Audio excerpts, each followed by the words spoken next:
The day Miranda kept the company breathing, Sierra was filming a TikTok about indoor swing sets for creative workplaces.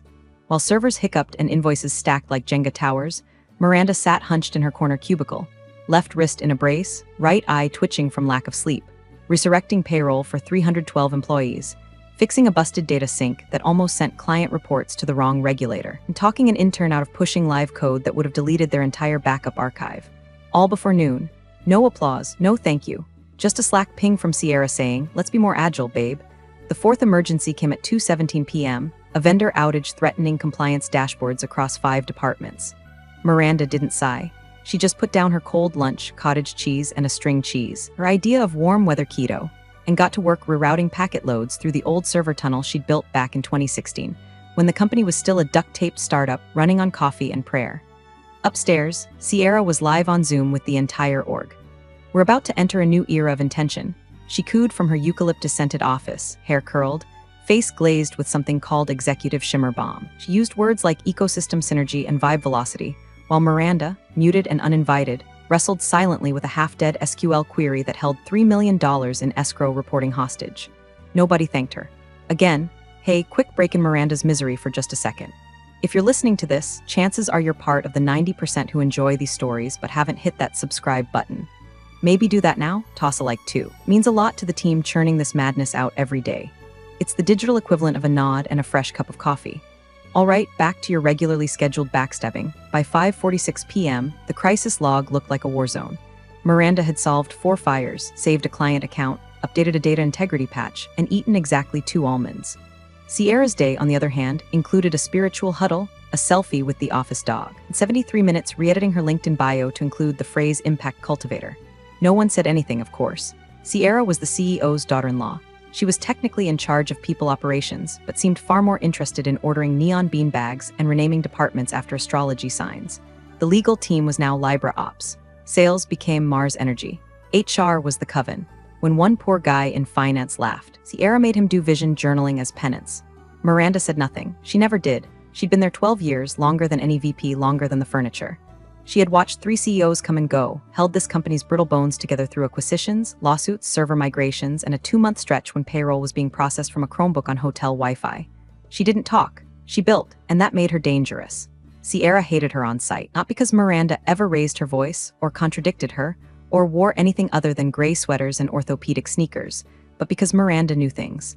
Knew where the logins were buried.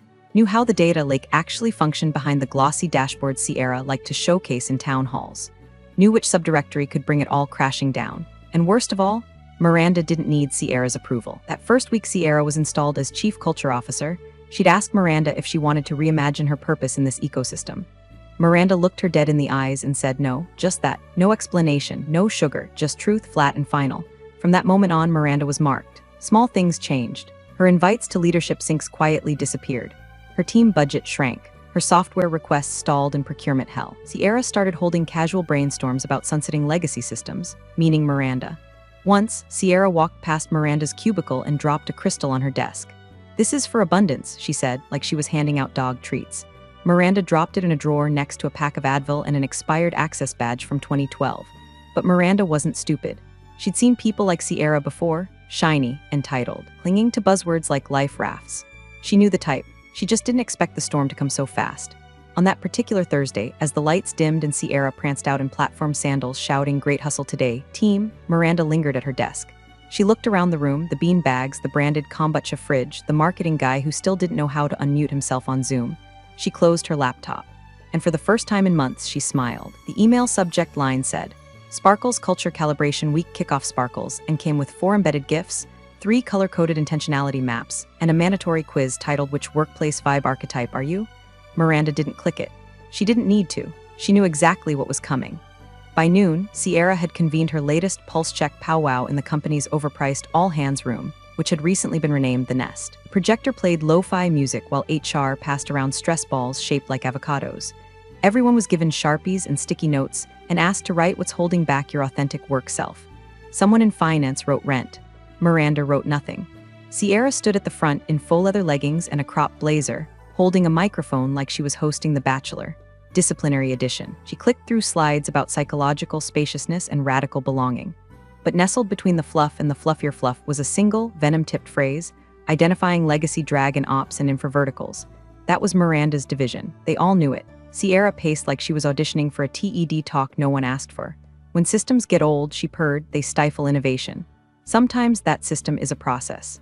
And sometimes, her eyes skimmed the audience like a lazy sniper, it's a person. Miranda didn't flinch. She just looked at the wall clock and counted the seconds until her 3:15 sync with procurement. But inside, something was shifting. A small, familiar click, the sound a trapdoor makes right before it opens. After the meeting, Miranda returned to her desk and opened a plain text document titled Notes.txt. She began typing, not emotionally, not frantically, just typing, dates, names, meeting logs, Slack threads. Unapproved software Sierra's team had installed for employee mood tracking that scraped email headers. Password changes Sierra had ordered IT to execute without MFA. The Google Drive folder where HR had quietly started uploading org charts with her name removed. The smell of rot was rising, and Miranda, like any good technician, knew to record the evidence before the rats could chew through it. That afternoon, Sierra stopped by her desk holding a neon pink smoothie that looked like Pepto-Bismol had a baby with drywall dust. "Hey," she sang, "fake as a coupon for a free hug. Just wanted to check in on your alignment. Some folks feel you've been a little resistant to the culture shift." Miranda turned, her face a mask. "I've been focused on stability." "Oh, totally, babe, but don't forget, vibes drive viability." Sierra winked and walked off, leaving a sticky note on Miranda's monitor. Less friction, more flow. Dizzy by Thursday, Miranda's budget had been quietly slashed. Her request for replacing a failing hard drive was kicked back with the note, "Let's pause on legacy upgrades until the new infra roadmap is finalized." New infra roadmap? There was no roadmap, just vibes and beanbags. At Friday's ops meeting, Miranda brought it up. Calm, straightforward. "There's a structural vulnerability in how licensing is tied to external cloud nodes," she said. "If we're ever audited or breached, it'll raise red flags." Silence. The new CTO, a guy who listed Web3 enthusiast in his email signature, blinked like a confused cat. "I think that's a worst-case lens, Miranda. Let's focus on possibility, not paranoia." Sierra nodded along, smiling like she'd just been named prom queen. "Yeah, I think what we don't need is fear. We're building trust, not tearing it down, right?" Miranda didn't argue. She'd learned. Don't warn the iceberg when the ship wants to party. That night, she ordered takeout and kept typing. She downloaded backups, snapshotted logs, refreshed her encrypted folder labeled Holding LLC Contingency. Checked the timestamps on her contract PDF, especially the clause buried in subsection 9.4. In the event of involuntary separation without cause, all non-transferable rights to proprietary licensing shall revert to signatories holding entity.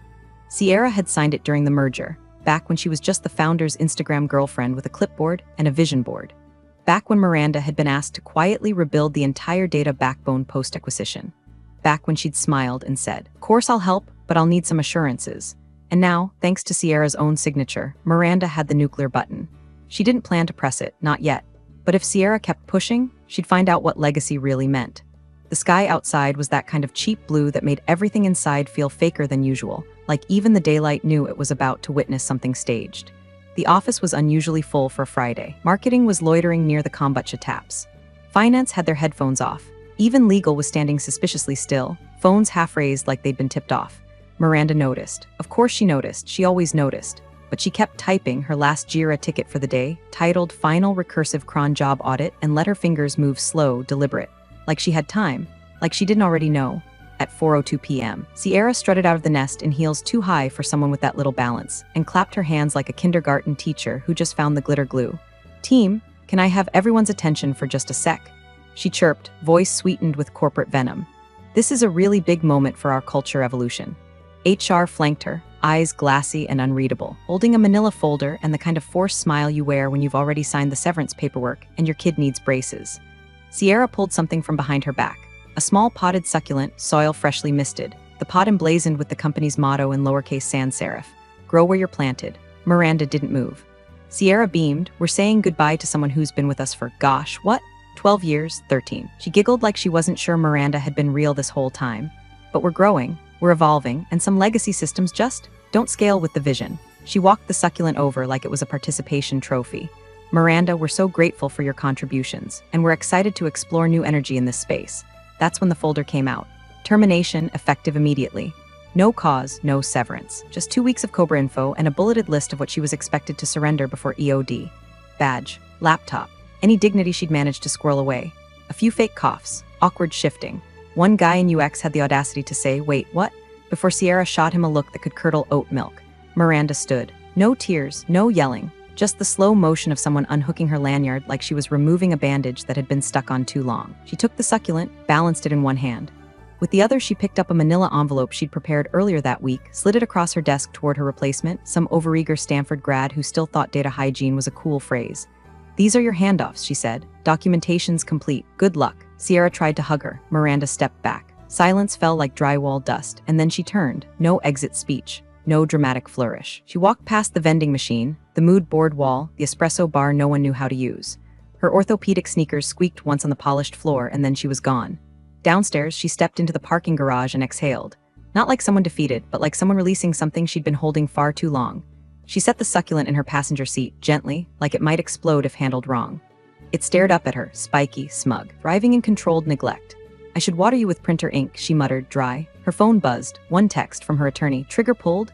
She replied with a single word, "Yes." By the time Sierra finished her happy hour Instagram reel, caption "Leadership means making space seedling #culture first #growth vibes," Miranda was at home, barefoot, hair tied back, a decade's worth of receipts and contracts open on her dining room table. She opened her laptop, connected to the node, and checked the logs. The switch had been flipped, the code had reverted. The license chain by law now pointed straight to her LLC. The trap Sierra triggered had no alarm, no warning, just the quiet sound of everything slowly disconnecting. Miranda poured herself a glass of Pinot, stared at the succulent on her counter, and waited. 2 years before Sierra's lipstick ever kissed a job title, Miranda was sitting in a fluorescent-lit conference room across from 3 suits who smelled like iced cologne and expedited betrayal. The merger had just been finalized. Some Silicon Valley company with a sleek logo and zero infrastructure had bought out Miranda's sleepy, underfunded workplace. The new execs smiled too wide, said words like disruption and scalability, as if they weren't about to gut the company like a trout. "Just a formality," they'd said, sliding the new contracts across the table. Standard language. Nothing to worry about. Miranda didn't smile. She never did, really. Instead, she took the thick packet, walked out, and drove straight to a strip mall office where a 68-year-old woman named Carla Lee practiced law out of a room that smelled like menthols and microwave soup. Carla had been Miranda's divorce attorney 12 years ago and had once successfully negotiated a postnup that kept Miranda's retirement untouched while her ex-husband cried about losing his boat. "Let's take a look at the fine print," Carla had muttered, chewing on a toothpick like it owed her rent. By the 3rd clause, she stopped. "Here," she said, tapping the page with a hot pink highlighter. "They want you to rebuild their entire architecture, on your time, your labor, your tools, but they're claiming full ownership of the licensing. Not just the deliverables. Everything. You give them this, you'll never own another line of code you write for them again." Miranda nodded once. "So we push back? We don't push, honey, we leverage." For 3 weeks, they negotiated quietly, strategically. Carla played dumb when it served them, asked for obscure legal insertions that made the execs feel smart for agreeing. And buried in subsection 9.4, line 11, after the indemnity clauses and IP transfer junk, they inserted it. In the event of involuntary separation without cause, all non-transferable licensing rights associated with proprietary software developed by the signatory shall revert to signatory's registered holding entity. No one blinked. The clause sounded like insurance jargon. Legal tofu, and anyway, company was too excited to finally have a real infrastructure architect who wasn't a contractor with a Bitcoin side hustle. They signed. Carla chuckled when the final copies came back. "That clause won't matter until it does, and when it does, you'll own their nervous system." Miranda didn't laugh, she just nodded again, folded the contract, filed it in a fireproof box. And then she built. She rebuilt their systems from the ground up, authentication layers, compliance tracking, payroll sync, audit chains, uptime management, custom dashboards, all of it. Every kernel, every function call, every shadowy corner of their operations, it ran through her architecture. And her architecture ran through her tools, built under her license, with software libraries compiled from her sandbox environment tied to her LLC's certificate chain. She never told anyone. She didn't need to. She just kept solving problems, quietly, permanently. Now, sitting at her dining room table in sweatpants, contract unfolded beside a half-drained wine glass, she reread subsection 9.4 for the first time in 2 years. The paper was still crisp. The signature, Sierra's, was still clean, probably signed with a glitter pen while wearing a girl boss hoodie. Miranda stared at it for a long moment, let the silence settle. Then she picked up her phone. Carla answered on the second ring, voice as raspy as ever. "Tell me it's finally happening." Miranda exhaled. "It's time. I'll get the filing prepped. You want escalation language? Yes, you want them to blink. I want them to see the void they built their empire on." Carla whistled. "Damn, remind me never to cross you." Miranda smiled, not wide, not cruel. Just the kind of smile you wear when you know the storm you buried is finally crawling up from the basement. She hung up, stared out the window. Somewhere out there, Sierra was probably sipping Prosecco. Uploading a selfie caption closed a chapter. Opened a portal. Cherry Blossom New Energy let her enjoy it. Monday was coming, and Miranda had already pulled the fuse. At 6:17 a.m., the first ooh hit the infra Slack channel. Someone from payroll couldn't log into the reporting tool. At 6:23, IT pinged the CTO about missing endpoint access. By 6:31, the third-party vendor who handled benefit disbursement called to say their API key was failing. By 6:45, nothing was working. Not just a little outage. Full flatline. The data center was offline. Client portals bricked. Compliance dashboards frozen mid-sync. Terminal windows flashed red with license verification errors no one could decipher. Backup credentials failed. Escalation calls started before sunrise.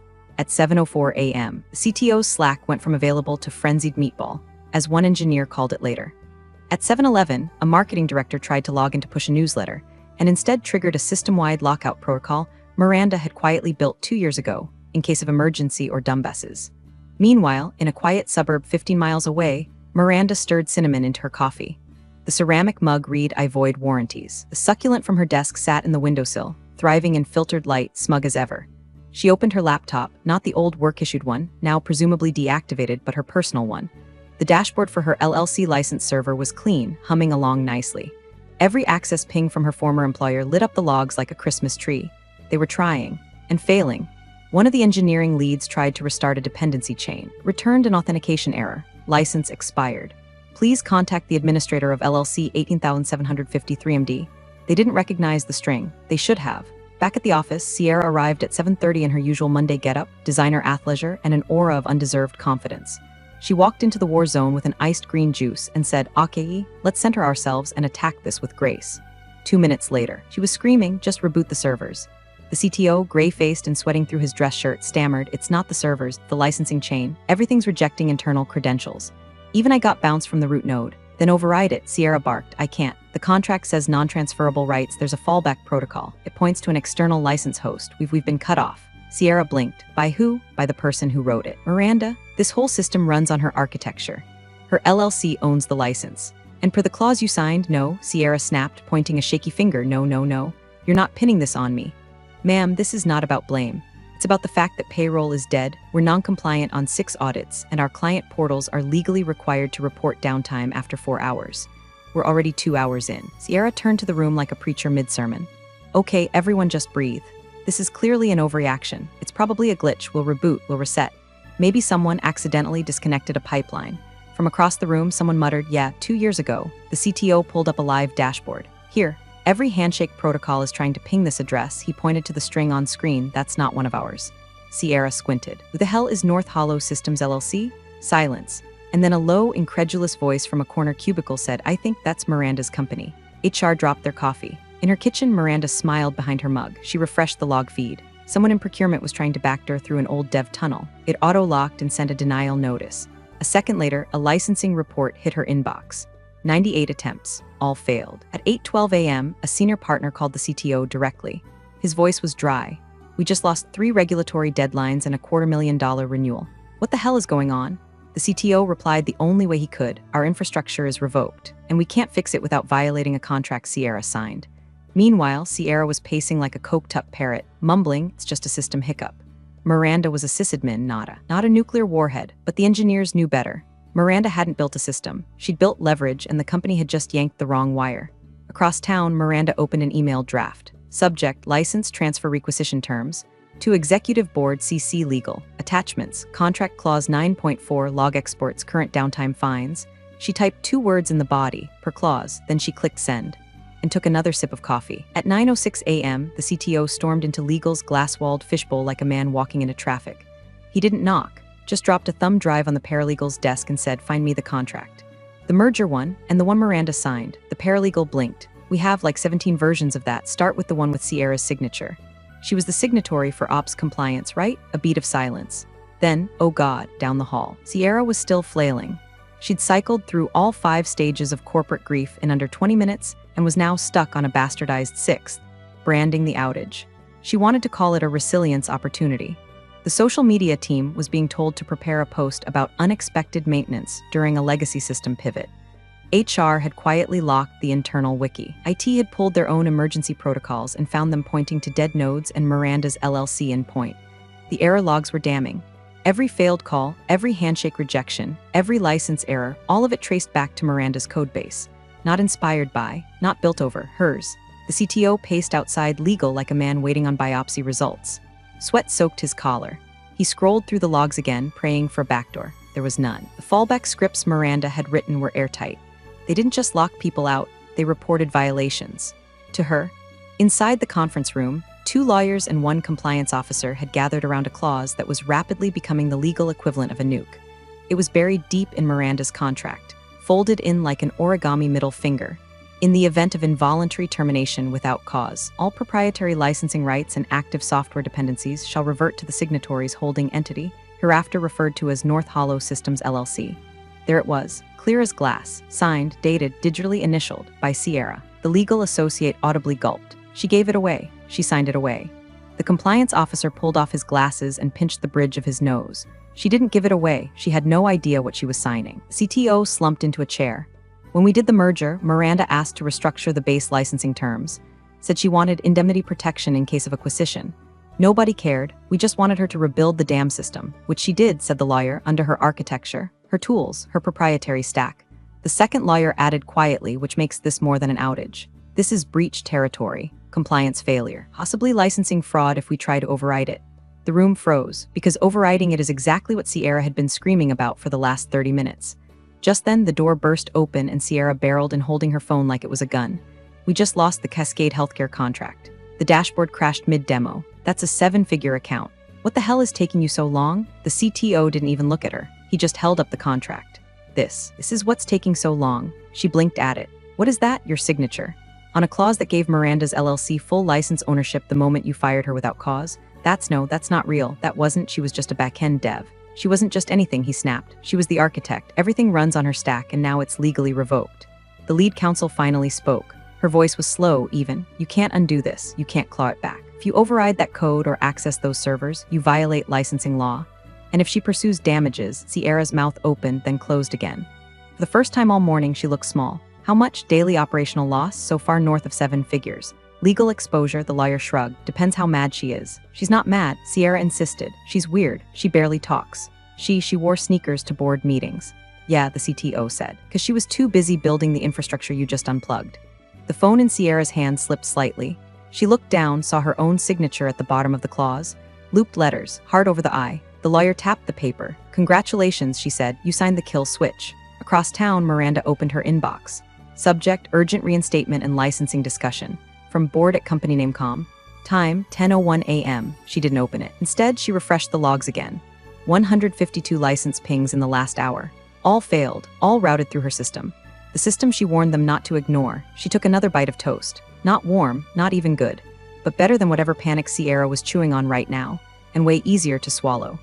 At exactly 10:43 a.m., a Gulfstream G550 touched down at the private airstrip north of the city. On board were Alton Merrick and Patrice Donnelly, majority owners, board founders, and the sort of wealthy that wears linen year-round.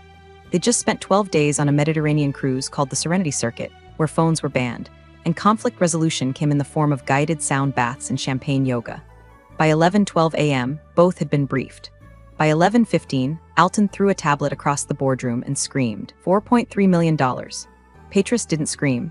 She didn't speak at all, just stared out the window like she could still see the coast of Sardinia and imagine a world where her inbox wasn't stacked with red-flagged compliance violations, breach notices, and a politely lethal memo from their largest client's legal team asking why their audit pipeline showed no valid signature detected. Sierra stood at the head of the table in a beige pantsuit that looked like it came with a podcast. Her hair was still photo-ready, but her voice cracked every third syllable. It's okay, listen, it's not that bad. It's mostly just like glitches, and we're working on it. It's got eyes on it, and legals pulled up the old contracts, and honestly, Miranda left us kind of a mess. Stop saying her name like she's Voldemort, Patrice snapped. Sierra blinked. Excuse me. Keep acting like she summoned this from hell. She built our entire infrastructure. You kicked her out with a goddamn succulent and a Canva quote about growth. Alton turned to legal, who looked more exhausted than usual. Is this reversible? No, said the counsel flatly. She didn't just build the architecture. She built it under a license owned by her LLC. Clause 9.4 states that if she was terminated without cause, control reverts to her. She owns the whole code base, the entire license chain, and per federal licensing law, we can't override it without permission. Alton narrowed his eyes. So what you're saying is we're trespassing on our own system? Yes, said the CTO from the corner. With every access attempt, we're breaching contract. If she wanted to, she could take us to federal court and bleed us dry on statutory penalties alone. Sierra stepped forward. That's ridiculous. It's just software. Tris turned slowly, voice like cold steel. And your signature is on the clause that handed her the detonator. I didn't know what I was signing. Because you didn't read it, Alton growled. You were too busy building your goddamn brand. Silence fell like a body on a hardwood floor. Sierra looked around the room, at the lawyers who wouldn't meet her eyes, the CTO who'd stopped trying to defend her, the interns from comms who looked like they wanted to melt into the carpet. Her glossed lips twitched once, twice. The corners of her mouth started to tremble. I was trying to modernize, she said, voice strangled. She was obsolete. Everyone said she was cold, difficult, quiet. Not collaborative, she was efficient, Patris snapped. You're the one who needed a ring light to send a memo. Legal slid the contract across the table. There, that's the clause, initialed, digitally time-stamped. Unbreakable, you gave her the kingdom. And then you burned the bridge to ask for it back. Sierra grabbed the paper, staring at her own swirling initials. She didn't speak for a full 30 seconds, just stood there frozen, the walls closing in behind her fake credentials and borrowed authority. Alton pulled his chair back and stood. Get her on the phone, Miranda, now. She's not answering, the CTO said. She got our email, our calls, nothing. She won't even negotiate. He hasn't said a single word since Friday, legal said, but she's watching. The license logs show that she monitors every ping, every failed handshake. Every time we try to fix something, she sees it. Silently, Sierra's breath hitched. So we're just hostages? No, Patris said, picking up her purse. We're just dumb. And she's patient enough to let us feel every inch of it. Down the street, Miranda sat on a park bench feeding bits of stale baguette to pigeons. Her phone buzzed. She didn't check it, didn't need to. The company would talk, they'd bluster, they'd scream, but they wouldn't touch her system because they couldn't, and that kind of silence was better than applause. By 1:23 p.m., Sierra's corporate keycard stopped working. She tried it once on the elevator, light flashed red. Tried again at the second-floor server room, red again. When she jabbed it at the HR suite door and nothing happened, she turned to the intern trailing her and hissed, "Do you know who I am?" The poor kid blinked. "I thought you were still in charge." Sierra spun and marched toward the glass cube where legal, IT, and the board were now locked in conference. She slammed her hand against the glass. Inside, no one moved. The CTO simply turned a laptop screen slightly toward her, just enough to show the access log. User, Esterner access suspended reason, security protocol escalation under clause 9.4, it was official. She'd been cut off, all credentials revoked, she banged harder. The CEO finally opened the door, face pale and drawn. "Why are you doing this?" she demanded. "We're not doing anything," he said flatly. "You already did." Across the building, HR scrambled to clean up, but it was too late. Their internal docs were gone. Every policy draft, every onboarding form, every file Sierra had streamlined into the cloud for efficiency, all vanished, not deleted, just redirected to Miranda's archive, not a hack, not even sabotage. She'd built the storage paths, the dependencies, the efficiency. Sierra had signed off on everyone. The company's spine was Miranda's skeleton, and now it had walked away. At 2:12 p.m., Alton placed the call. Miranda answered on the third ring. Calm, polite, no background noise, just the soft hum of a fan and distant birdsong. "Miranda," he said, "we'd like to come to an agreement." She paused for a moment, then said, "All terms are detailed in the license reacquisition schedule." Section 11. Subsections A through D, Patris, listening in, spoke next. "We understand, but this is personal now. We'd like to know what you want." Another pause, then Miranda replied, "Cool as dry ice, what I want is irrelevant. The license is a living agreement. If you wish to resume operations, the schedule outlines reactivation timelines and penalties. And if we don't comply, you're already in breach. I'm simply observing now." She hung up, not abruptly, not dramatically, just professionally. Inside the boardroom, no one spoke for a solid minute. Then Alton turned to legal. "How bad is it? Short term? Millions? Long term?" The lawyer shrugged. "Depends how long she enjoys watching us sweat." Patris stood. "Cut Sierra loose, you mean? She's radioactive. Every client call since this morning has asked for her removal. The optics are tanking." In the hallway, Sierra was still trying to regain control, whispering threats, crying, then not crying, calling people babes and sweeties who hadn't spoken to her in months. At 2:57 p.m., security arrived. Two plainclothes guys with soft shoes and bored eyes. They asked her to collect her belongings. She screamed that she was HR. One of them held up a tablet with the updated org chart. She wasn't. Her branded succulent had already been thrown in the break room trash. At 3:09 p.m., she was escorted through the lobby. Nobody clapped. Nobody filmed. Most people just looked away. The era of curated vibes and ambient toxicity was over. Across town, Miranda updated her billing dashboard, added a late penalty to the license reactivation column. Then she clicked over to her inbox and archived every message marked urgent.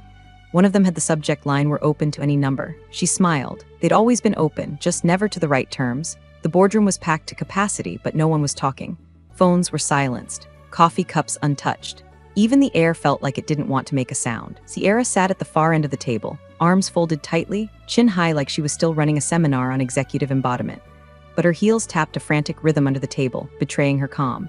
At the head of the table, Alton leaned forward. His usual tan was now ghost pale. Petrus sat beside him, fingers laced, expression carved in stone. Across from them, Legal had spread out copies of Contract Clause 9.4, color-coded and time-stamped, printed in triplicate just so no one could pretend it didn't exist anymore. No one had said a word for nearly 4 minutes. Then Alton finally exploded. "Do you even comprehend what you triggered?" His voice bounced off the glass walls, ricocheted through the silence like a bullet in a bank vault. Sierra flinched. "You don't need to yell at me." Alton slammed a fist on the table. "You fired the only person who understood our infrastructure. You gave away control of the entire company's nervous system like it was a scented candle from your stupid culture gift bags. It was just a clause," she snapped, desperate. "No one told me it would do all this." "I thought she was bluffing. Who reads that far into legalese?" "You're not supposed to bluff with contracts," Petrus said coldly. "You're supposed to understand them." Sierra tried to regain footing, fumbling for that fake confidence tone. "Okay, but we can still fix this. You just need to make her an offer. A good one. Maybe a steak or back pay," or Petrus didn't let her finish.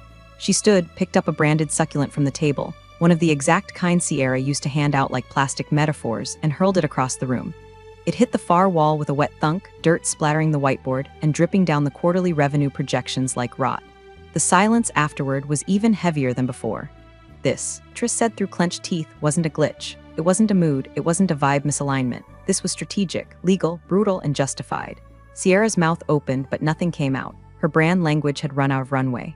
Alton turned to Legal. "What are our options? We're in negotiation purgatory. Miranda hasn't violated anything. She's responding through formal channels. She's within her rights to sit on this as long as she likes. She's not biting at any of our offers." "Why not?" The council shrugged. "Some people don't want the money, they want the memory." Across the country in a sleek office that faced the Potomac River, Miranda signed a contract with a federal agency tasked with digital compliance for infrastructure projects.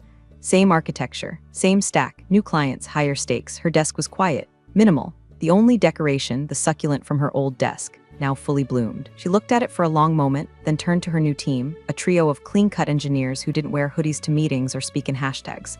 "I'm uploading the seed code today," she said. "Same system, stronger perimeter, smarter locks." One of them nodded, and ownership retained, permanently. "And this time," she said, clicking her pen shut, "we don't water it with bullshit." Back in the boardroom, Sierra stood in the silence she created, surrounded by the wreckage of her own incompetence.